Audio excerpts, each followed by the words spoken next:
ओम शिवोहम शिवोहम शिवोहम। ओम सच्चिदानंद रूपाय विश्वोत्पत्त्यादिहेतवे तापत्रय विनाशाय श्री कृष्णाय वयं नमः। श्री कृष्णाय वयं नमः। ओम अखंडानंदबोधाय शिष्य संतापहारिणे सच्चिदानंदरूपाय तस्मै श्री गुरवे नमः। तस्मै श्री गुरवे नमः। ओम पूर्व प्रसंग में आप श्रवण कर रहे थे, श्लोक भी आपने श्रवण किया। इंद्र शत्रु विवर्धस्व, इंद्र शत्रु विवर्धस्व। इसके उच्चारण में उदात्त और अनुदात्त का फर्क हो गया।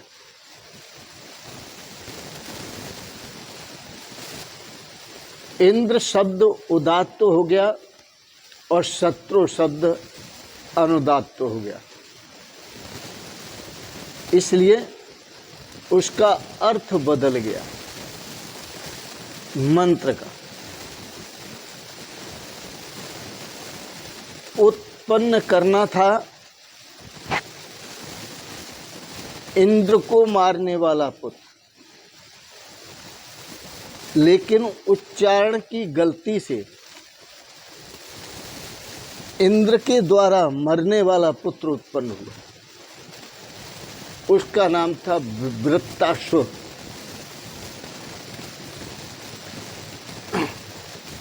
भागवत में, श्रीमद् भागवत में यह संदेश मिलता है कि इसी कारण जो वेद मंत्र हैं या शास्त्रों में लिखे हुए जो मंत्र हैं, तो वेद मंत्रों को पढ़ने का सबको अधिकार नहीं है। इसलिए निषेध नहीं किया कि सबको अधिकार नहीं है, निषेध इसलिए किया कि सबका उच्चारण शुद्ध नहीं है। जो वेद मंत्रों का उच्चारण करते हैं,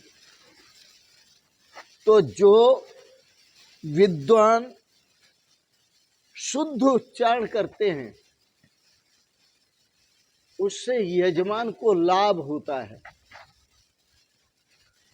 और जो वेद मंत्रों का उच्चारण करते हैं और अशुद्ध करते हैं, उससे यजमान को क्षति पहुंचती है, हानि पहुंचती है।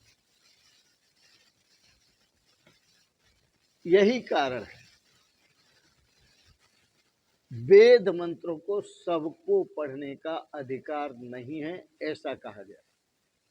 लेकिन यह पुराणों का वचन है, ये वेद का वचन नहीं। वेद का वचन है कि वेद मंत्रों को पढ़ने का अधिकार सबको है। स्त्री हो, पुरुष हो, आर्य हो, अनार्य हो, शूद्र हो, ब्राह्मण हो, क्षत्रिय हो, वैश्य हो, सबको वेदों को पढ़ने का अधिकार है। मेरी बातों में यदि किसी को शंका हो, तो मैं आपके सामने वेद मंत्र प्रस्तुत करूंगा, जिस वेद मंत्र में सबको अधिकार दिया।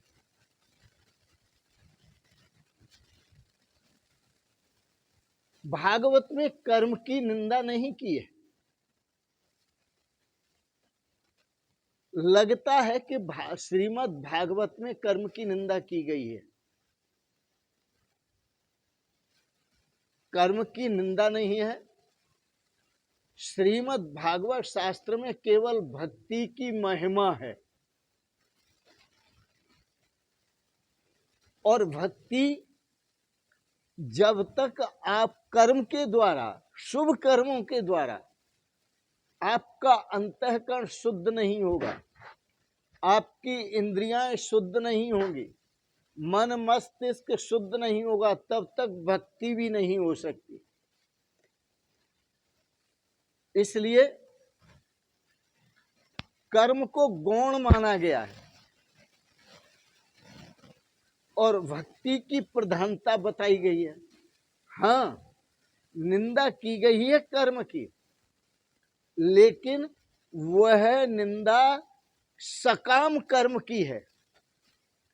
सकाम कर्म योग की निंदा है और निष्काम कर्म योग की प्रशंसा है। क्योंकि यदि भक्ति हो सकती है तो जब साधक निष्काम कर्म योग का आचरण करता है तभी वह भक्ति कर सकता है, और भक्ति में बाधक सकाम कर्म योग है। यज्ञ कुंड में से मंत्र की गलती होने से, उच्चारण उदात्त और अनुदात्त की गलती होने से उस यज्ञ में से वृत्तासुर नाम का राक्षस उत्पन्न हुआ और उत्पन्न होते ही वो देवों को सताने लगा। देवों के जितने भी अस्त्र शस्त्र से सभी प्रभावहीन हो गए, प्रभावहीन सिद्ध हुए, तेजहीन सिद्ध हुए। सभी देवता घबराए और घबराहट के मारे वह सभी देव परमात्मा की शरण में गए और परमात्मा की शरण में जाकर वह परमात्मा से प्रार्थना करने लगे। इस प्रसंग में मैं आपको एक प्रेरणा दूंगा। इस भारतवर्ष में पहले गुरुकुलों का बाहुल्य था। जिस देश का राजा होता था वह अपने देश में गुरुकुलों को खुलवाता था। आज तो राजा लोग भी स्कूलों को खुलवाते हैं, विद्यालयों को खुलवाते हैं, जहां साधकों को शब्दबोध हो ही नहीं पाता, क्योंकि वहां व्याकरण पढ़ाया ही नहीं जाता, और पढ़ाया जाता है तो ऐसा व्याकरण जो टेम्परेरी, उसमें अच्छी तरह बोध नहीं हो पाता शब्द का। गुरुकुल चाहे वैदिक गुरुकुल हो और चाहे सनातनी गुरुकुल हो, आप अपने बच्चों को शिक्षा दीक्षा दिलाएं तो गुरुकुल में दिलाएं। सबसे बड़ी बात यह है कि विद्या तो कोई भी प्राप्त कर सकता है, लेकिन विद्या कहते किसे हैं? विद्या कहते हैं सा विद्या या विमुक्त। उस विद्या को विद्या कहते हैं जो हमें संकटों से मुक्ति दिलाए, जो हमें दुखों से मुक्ति दिलाए, जो हमें जन्म मरण से मुक्ति दिलाए, जो हमें संसार से, भव सागर से पार करे, उसको विद्या कहते हैं। जो बंधन में डालती है वह अविद्या है, विद्या नहीं है। इसलिए इस कलयुग के प्रभाव के कारण मात पिता बालकन बुलावे, मात पिता बालकन बुलावे, उदर भरे सोई नीत सिखावे। माता पिता अपने बच्चों को बुलाते हैं और वही विद्या पढ़ाते हैं जिससे उनकी पेट पूर्ति होती रहे, पेट भरता रहे, खाने कमाने की विद्या सिखाते। प्राचीन समय में जो माता पिता होते थे बहुत सुलझे हुए होते थे, आज भी है, बहुत से आज भी है। मैं ये नहीं कहता कि आज नहीं है, आज भी अच्छे माता पिता हैं जो अपने बच्चों को गुरुकुल में भेजते हैं उनका आदर्श जीवन जीने के लिए, उनका जीवन आदर्श बनाने के लिए। तो जब व्याकरण का बोध होता है, व्याकरण कहते किसे? गुरुकुल में व्याकरण पढ़ाया जाता है। आर्ष गुरुकुल वेद विद्यालय में अष्टाध्यायी पढ़ाई जाती है, वो व्याकरण का सुंदर ग्रंथ है। और सनातनी गुरुकुल में लघु सिद्धांत कौमुदी, मध्य सिद्धांत कौमुदी आदि व्याकरण के सुंदर ग्रंथ पढ़ाए जाते हैं। क्यों पढ़ाए जाते हैं? क्योंकि बच्चों को शब्द बोध होता है व्याकरण के पढ़ने से। व्याकरण कहते किसे? व्याकरण कहते हैं व्याक्रियन्ते उत्पाद्यन्ते शब्दा अनेनेति शब्द ज्ञान जनकम व्याकरणम, जिससे हम वाक्यों की रचना कर सकते हैं, जिससे हमें हर शब्द का बोध होता है, उसके उच्चारण का भी बोध होता है, उसके अर्थ का भी बोध होता है, और उसकी धातु का भी पता चलता है कि यह किस धातु से बना हुआ शब्द है, और इसका प्रयोग का भी पता चलता है कि किस अर्थ में प्रयोग होता है। इसलिए पहले ऋषि मुनि भी गुरुकुल खोला करते थे और गुरुकुलों में अध्ययन कराते थे निःशुल्क। आज भी ऐसे गुरुकुल हैं जहां पर निःशुल्क पढ़ाई होती है, पूर्ण त्याग, लेकिन त्याग के साथ जाना होता है। पूर्ण त्याग के साथ जाना, विलासता का भाव मन में नहीं होना चाहिए। विद्यार्थी के लक्षण काक चेष्टा बको ध्यानम श्वान निद्रा तथैव च अल्पाहारी ग्रह त्यागी विद्यार्थी पंच लक्षण। ये विद्यार्थी के लक्षण हैं। काक जैसी, कौआ जैसी, कौआ दीवार पर बैठा होगा, यदि टुकड़ा आपके आंगन में पड़ा होगा तो वह उस टुकड़े पर ही दृष्टि रखेगा, जब तक उठा नहीं लेगा तब तक दृष्टि नहीं हटाएगा। काक चेष्टा। जिस विद्या को हम पढ़ना चाहते हैं, हमारी चेष्टा ऐसी ही होनी चाहिए। हम गुरुकुल की वेद विद्या को, वेद विद्या को, शास्त्र विद्या को हम पढ़ना चाहते हैं, तो जब तक हमारी विद्या हमें पूर्ण प्राप्त न हो जाए तब तक हमारी काक चेष्टा। बको ध्यानम, भगवान का ध्यान। बगुला देखा है, जब तक अपने लक्ष्य को, अपना शिकार नहीं प्राप्त कर लेता तब तक पानी में एक टांग से खड़ा रहता है। बको ध्यानम। इसी प्रकार से भले ही आपको एक टांग से खड़ा होना पड़े, एक टांग से खड़े होने का मतलब एक समय भोजन करके अध्ययन करना पड़े, कम भोजन करके अध्ययन करना पड़े, लेकिन अध्ययन करो व्याकरण आदि का, शब्दबोध प्राप्त करो, उससे अपने जीवन का श्रेय प्राप्त होता है। श्वान निद्रा तथैव च, विद्यार्थी को कैसा सोना चाहिए? कुत्ते जैसी नींद। कुत्ता सो रहा होगा, आप उसके पास से निकलिए, पैर की आवाज सुनकर तुरंत उठ जाएगा। लेकिन आजकल के विद्यार्थी तो आवाज लगाते रहो, खर्राटे मार के सोते, तबीयत से सोते, इसलिए उनका जो ज्ञान है वो अधूरा रह जाता है, क्योंकि सोने पर ध्यान देते हैं। जरा सा आलस्य आएगा, सो गए, पड़ गए।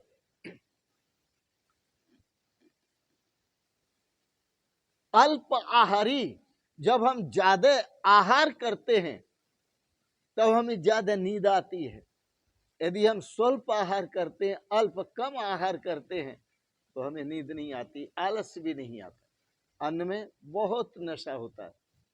गृह त्यागी, विद्यार्थी का ये भी लक्षण होना चाहिए कि घर का त्यागी होना चाहिए, घर से कोई संबंध नहीं रखना चाहिए। और पहले विद्यार्थी होते भी ऐसे थे कि वो घर से कोई संबंध नहीं रखते थे, तब गुरुकुल ही उनकी सारी व्यवस्था करता था। आचार्य ही उसके माता होते थे, पिता होते थे, पोषण करने वाले होते थे, देख रेख करने वाले होते थे, उसके सुंदर जीवन का निर्माण करने वाले होते थे। आजकल तो घर की ममता बहुत है, बच्चों को थोड़ा समय मिला, 2 दिन की छुट्टी हुई, घर भाग गए। पहले वर्षों रहते थे गुरुकुल में, तब श्रेय की प्राप्ति होती थी।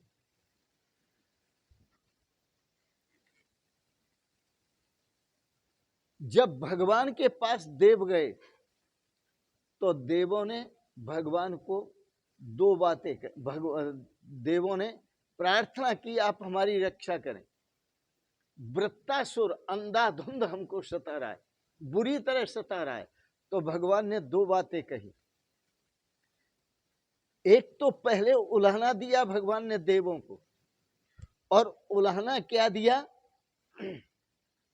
उन्होंने उल्हाना दिया कि मुझे प्रसन्न करके तुमने जो मांगा वो वृत्तासुर को नष्ट करने का वरदान मांगा, उसका उपाय मांगा कि वृत्तासुर को नष्ट कैसे किया जाए। तो ये तो बहुत तुच्छ बात थी। यह तुमने जो मांग की बहुत तुच्छ की, तुमने महान को नहीं मांगा। महान क्या है? मान है परमात्मा की भक्ति, महान है परमात्मा के स्वरूप का ध्यान, महान है परमात्मा के स्वरूप का चिंतन। ये क्यों नहीं मांगा? चलो, तुमने खैर मांगा, वो मैं देता हूं। जाओ, वर्तमान में जो महर्षि दधीची हैं वो परम तपस्वी है, उन महर्षि दधीची के पास जाओ, उनकी अस्थियों को उनसे मांगो, और उन अस्थियों को लाकर के उसका वज्र बनाओ, शस्त्र बनाओ, और उस शस्त्र से ही वह वृत्तासुर मारा जा सकता है। बिना ऋषियों की जो अस्थियां हैं, दधीची की अस्थियों के बिना वह नहीं मारा जा सकता। उसी का शस्त्र बनेगा तो वो मारा जाएगा, उसका वज्र बनेगा तो वह मारा जाएगा, तभी आप मार सकेंगे। दो बातें भगवान ने कही। प्रभु ने अपना दिव्य तेज, वह अस्थियां जो लाई गई, उसका जो वज्र बनाया गया, प्रभु ने अपना दिव्य तेज उसमें निहित किया, और वृत्तासुर को मारने के लिए, उससे युद्ध करने के लिए इंद्र आए आगे। जब मारने इंद्र गया तो हम ये सोचें, ये वृत्तासुर, विचार करें वृत्तासुर है कौन? पहले तो कहानी है, पहले कथा है, पहले बातें हैं, फिर सिद्धांत है। ये वृत्तासुर कौन है? वृत्तासुर आपकी जो भोगाकार, विषयाकार वृत्तियां हैं, यही वृत्तासुर है। आपकी जो वृत्तियां भोगाकार बनी हुई हैं, आपकी जो वृत्तियां विषयाकार बनी हुई हैं, यह वृत्तियां ही वृत्तासुर हैं। यह बड़ी त्रासदायी हैं। जैसे देवों को वृत्तासुर कष्ट देने लगा, परेशान करने लगा, सताने लगा, ऐसे ही जो इंद्रियां हैं, हर इंद्रिय में देव बैठे हुए हैं, और जो वृत्ति है विषयाकार वृत्ति है, भोगाकार वृत्ति है, ये सभी इंद्रियों में बैठे हुए देवताओं को सताती है, परेशान करती है। इसलिए वृत्तासुर क्या है कि आपकी जो भोगाकार वृत्ति है, यही वृत्तासुर है। इस वृत्ति को बहिर्मुखता से हटाकर अंतर्मुख करो, और जब आप इस वृत्ति को बहिर्मुखता से हटाकर अंतर्मुख करेंगे और बहिर्मुख वृत्ति को बिल्कुल नष्ट करेंगे, अंतर्मुख वृत्ति जो है वह धारण करेंगे। क्योंकि बहिर्मुख वृत्ति, विषयाकार वृत्ति त्रासदायी है, दुखदायी है, और अंतर्मुख जो दृष्टि होती है वह परमात्मा, अंतर्मुख जो वृत्ति होती है वो परमात्माकार वृत्ति होती है, भक्ति का कार व्यक्ति होती है, तो वो सुखदायी है। इसलिए संत महापुरुष सभी को कहते हैं कि अंतर्मुखता प्राप्त करो।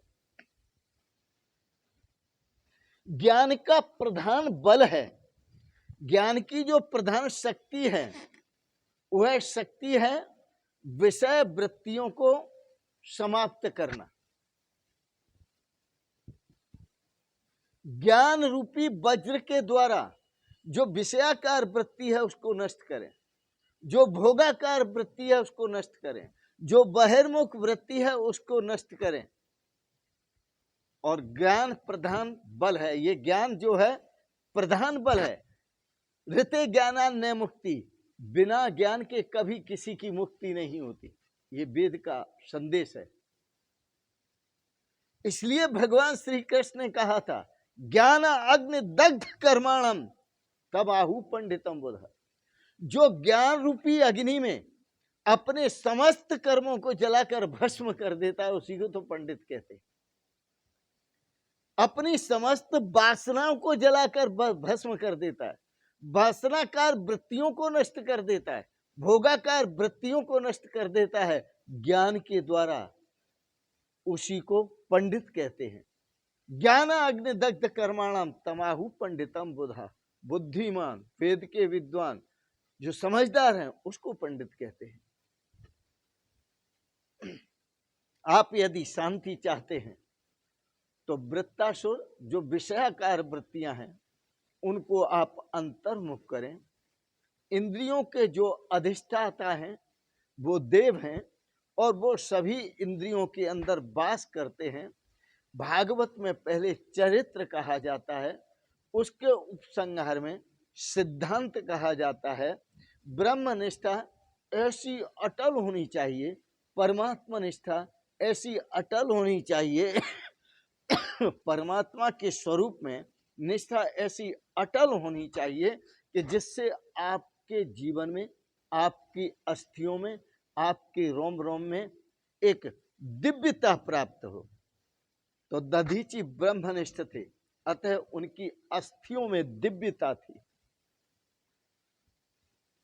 उनमें इतनी क्षमता थी, इतनी शक्ति थी भगवान की भक्ति से। क्योंकि जो शक्ति है वो भक्ति से, प्रहलाद में शक्ति किससे आई थी? भगवान की भक्ति से। मीरा शक्ति किससे आई थी? भगवान की भक्ति से। ध्रुव में शक्ति किससे आई थी? भगवान की भक्ति से।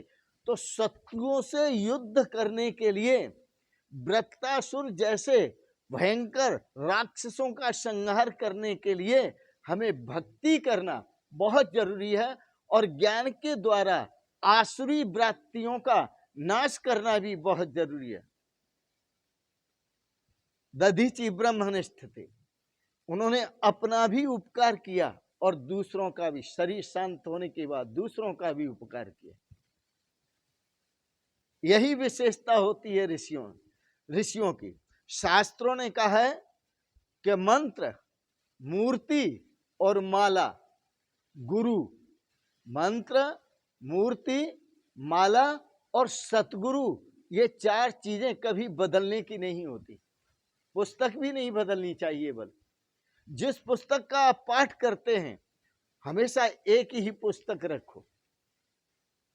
जिस माला से आप जाप करते हैं वह माला एक रखो। जिस मंत्र का जाप रखते हैं, करते हैं, वह मंत्र एक रखो।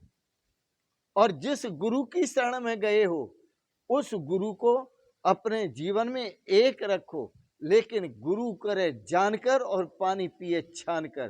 पहले से यदि सतगुरु बनाना हो तो जानकर बनाओ कि ये गुरुता के पात्र हैं या नहीं है। ये तुम्हें कैसे पता चलेगा?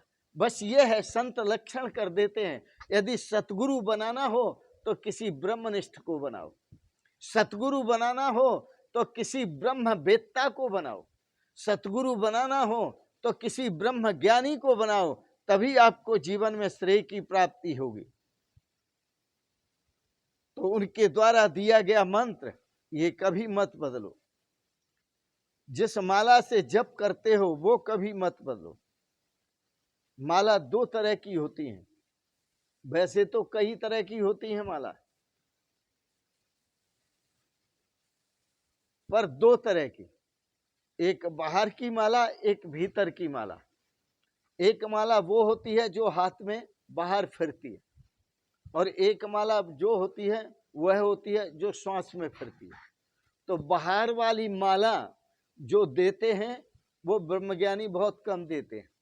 श्वास वाली माला आपको ब्रह्मज्ञानी देते हैं, ब्रह्मवेत्ता देते हैं, जिससे आपका कल्याण हो और आपकी वृत्तियों का जो भोगासुर विषयाकार वृत्ति है उनका नाश हो और आपका जीवन परम सुखी और परम शांत बन सके, परम आनंद की आपको अनुभूति हो सके और परमात्मा में आपकी दृढ़ निष्ठा हो सके।